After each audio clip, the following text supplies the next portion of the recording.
E aí, moçada? Belê? Bom, na nossa última aula de sistema digestório, eu parei nesse slide, né, falando do intestino delgado, terminei falando das microvilosidades, importante, doença celíaca e divisão do intestino delgado, duodeno, jejum e ilho.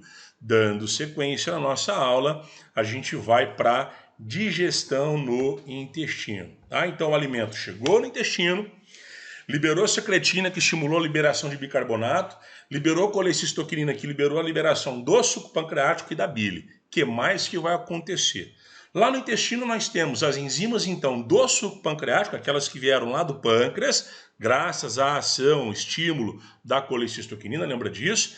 E aí, reação química vai acontecer. Então, o que vai acontecer? Amilase pancreática, porque tinha salivar, vai digerir amido, que chegou no intestino, vai transformar em maltose, fechou?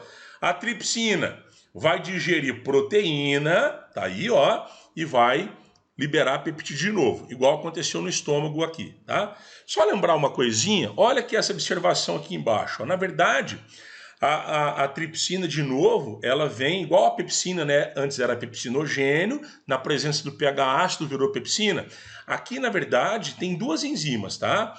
A tripsina e a quimiotripsina. Só que antes disso é uma tripsinogênio e a quimiotripsinogênio. Então, ó, existe uma enzima chamada enteroquinase, moçada, que vai converter o tripsinogênio em tripsina, que é essa enzima ativa aqui. Tudo isso acontece lá no intestino delgado, tá bom?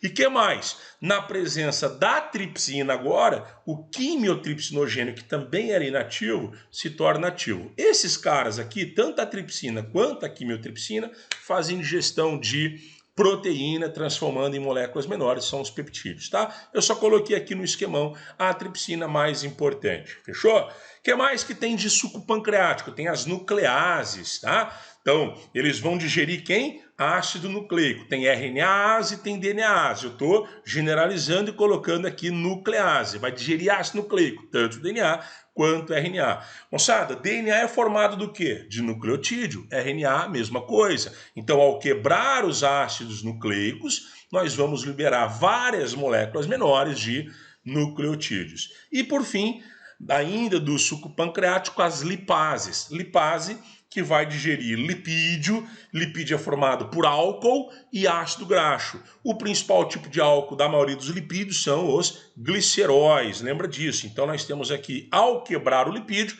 a gente libera ácido graxo e glicerol. Lembra ácido graxo, insaturado, saturado? Quando a gente fala, por exemplo, em... complexo não, eu ia falar complexo B, estou muito louco. Quando você fala assim, olha, você vai, o ácido graxo linolênico, por exemplo, que a gente encontra nos peixes e tal, tem gente que toma isso em cápsula, tá legal? Fugiu o nome aqui, não lembro mais esse negócio. E aí então você vai tomar esses ácidos graxos. Então, quebrando o lipídio, você está liberando ácido graxo e glicerol, tá?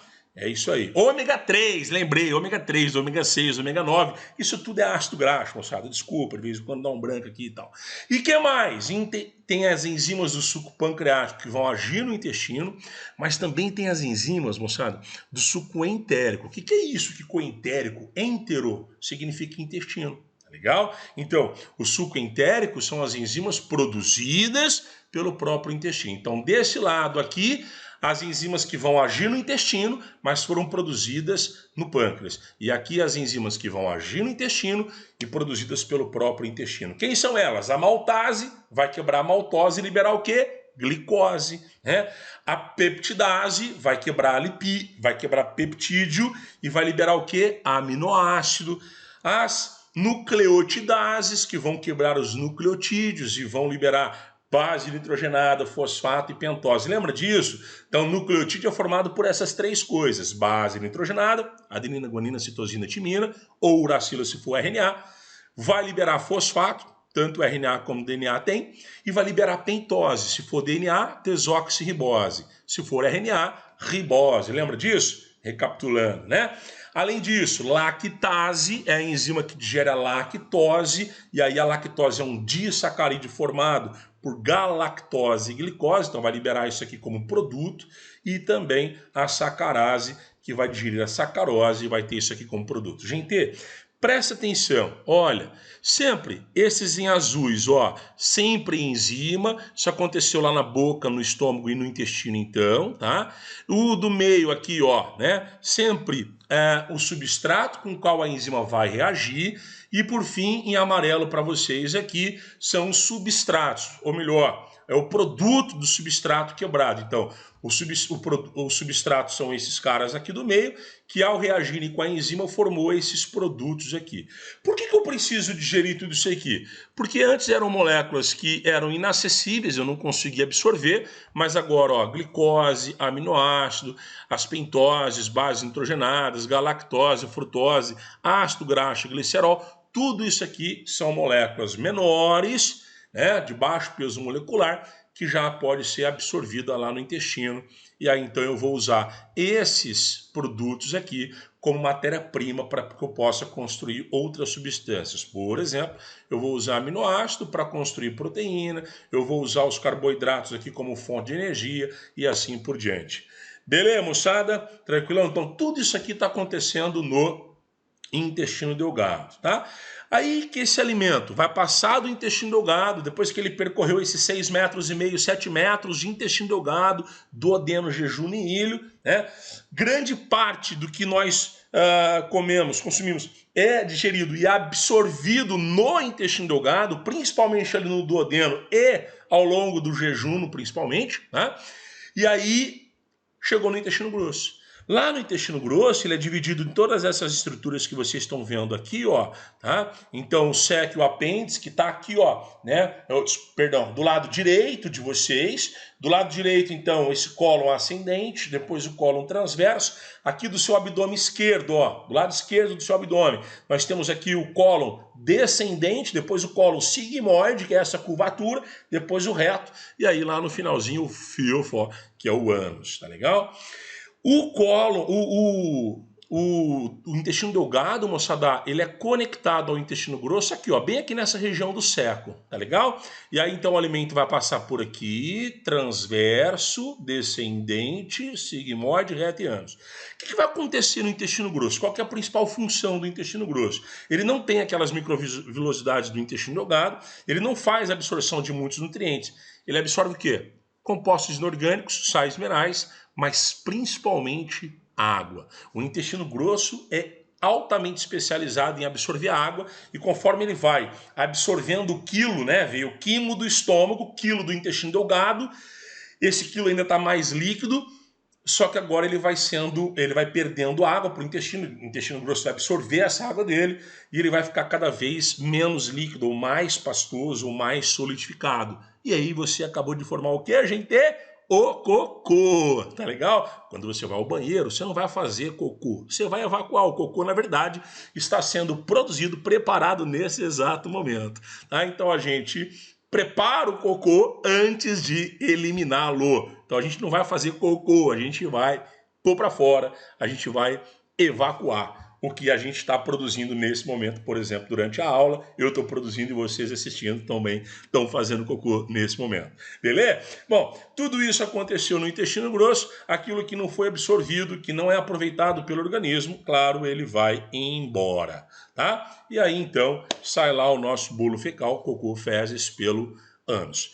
Fechou, moçada? Para a gente finalizar a aula, eu coloquei algumas estruturas, algumas imagens de resumo dessa aula, tá legal? Então aqui um esqueminha bem bacana, eu acho, né, que pode até aparecer em vestibular, mostrando as estruturas que eu mencionei, o esôfago, aqui o fígado. Então o esôfago passa para o estômago, do estômago ele vem para o intestino delgado, que é esse cara aqui, do intestino delgado ele vai entrar aqui no seco, ó, e aí vai passar aqui. Esse cara aqui é o intestino, é o colo ascendente, transverso, descendente, sigmoide, reto, e aí aqui o ânus. Lembrando dos órgãos anexos, né? Nós temos aqui o fígado, a vesícula biliar está escondidinha aqui, não está aparecendo, e o pâncreas também está escondidinho aqui, ele está aqui atrás e não está aparecendo, mas tranquilo, tá? Outra coisa importante é que um quadro mostrando para vocês algumas das funções que eu mencionei durante as aulas. Isso aqui é para vocês lerem tal durante o estudo, não precisamos falar disso agora porque foi falado tudo, tá? E de novo aqui aqui algo que a gente já falou, falei de todas as enzimas importantes da digestão. Aqui nós temos um quadro mostrando aí algumas dessas enzimas que eu comentei. E aqui a gente tem um gráfico mostrando então que cada lugar tem um pH específico e as enzimas atuam em pH específico. Então lembra lá na boca, o pH era neutro, pH 7 na saliva, está escrito na aula, no slide aí. Tá? pH no estômago, graças a ácido clorídrico, pH 2. E lá no intestino, graças ao bicarbonato que vem do pâncreas, o pH é mais elevado. Então o pH é em torno de 8, alguma coisa. Então se aparece uma questãozinha dessa para vocês lá no vestibular, fala assim, ó, qual que é a enzima que pode ser aqui na 1, na 2 e na 3? Ó, na 1, ela atua melhor em pH 2. Opa, é a pepsina. Que local que está acontecendo isso? Estômago. Quem que pode ser a 2? Opa, a 2 atua melhor em pH 7. Onde tem pH 7? Boca, saliva. Esse cara aqui é a ptialina, ou amilase salivar, digere amido, carboidrato. E esse cara aqui atua melhor, tem maior velocidade, né? Olha a curva, lá no pH 8. São as enzimas que agem lá no intestino. A lipase, uma tripsina e uma amilase pancreática e assim por diante. Beleza? E para finalizar, a título de curiosidade apenas, porque isso aqui é mais tranquilo no vestíbulo, né? Aí então nós temos algumas patologias do sistema digestório, tá legal?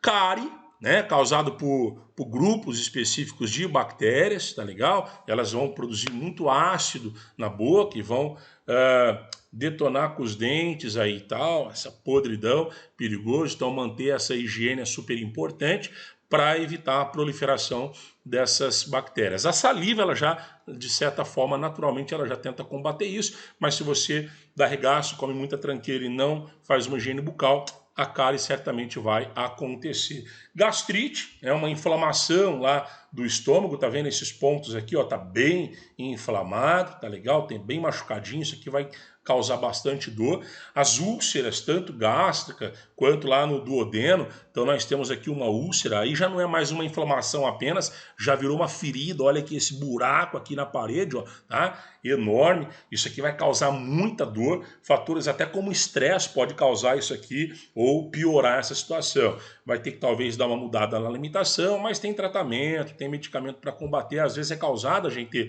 por uma bactéria chamada Helicobacter pylori, também tem tratamento específico aí para isso, tá?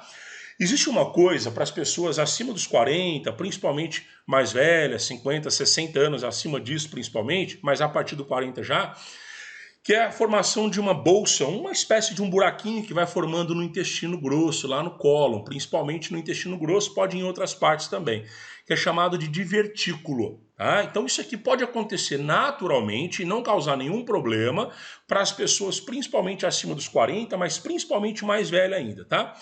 Só que quando esse divertículo ele é infectado, infeccionado e aí inflamado por bactérias e tal, aí você vai ter um quadro de diverticulite. E aí você pode ter com bastante complicação, você vai ter muita dor, né? Você tem aqui hemorragia, isso pode complicar muito, às vezes até tem que fazer cirurgia, tá legal? Existe aí na doença de Chagas, moçada, uma situação em que o protozoário, Trypanosoma cruzi, ele se instala em algumas partes do corpo, não só o coração, como por exemplo no intestino, causando megacolo intestinal. Numa situação dessa tem que fazer uma colecistectomia, que é uma retirada do colo do intestino grosso, aí você perde o intestino grosso, tem mais ou menos 1 metro de comprimento, um pouquinho mais, você vai ter que jogar fora isso aí em algumas situações, tá? Aqui a doença de Crohn, que é bastante comentada normalmente, é uma inflamação crônica do intestino também, tá aí, ó, né? E câncer do intestino. Então aqui nós temos tumores no intestino que dá para você fazer prevenção através de exames como, por exemplo, a colonoscopia, principalmente a partir dos 40 anos de idade. Beleza, moçada? É isso. Eu espero que vocês tenham entendido. E, claro, na hora que vocês forem fazer os exercícios, lembrem-se, o Kiko está à disposição de vocês e eu estou aqui para ajudar, tá bom? Beijo para vocês, bons estudos e valeu, moçada. Até mais. Fui, tchau.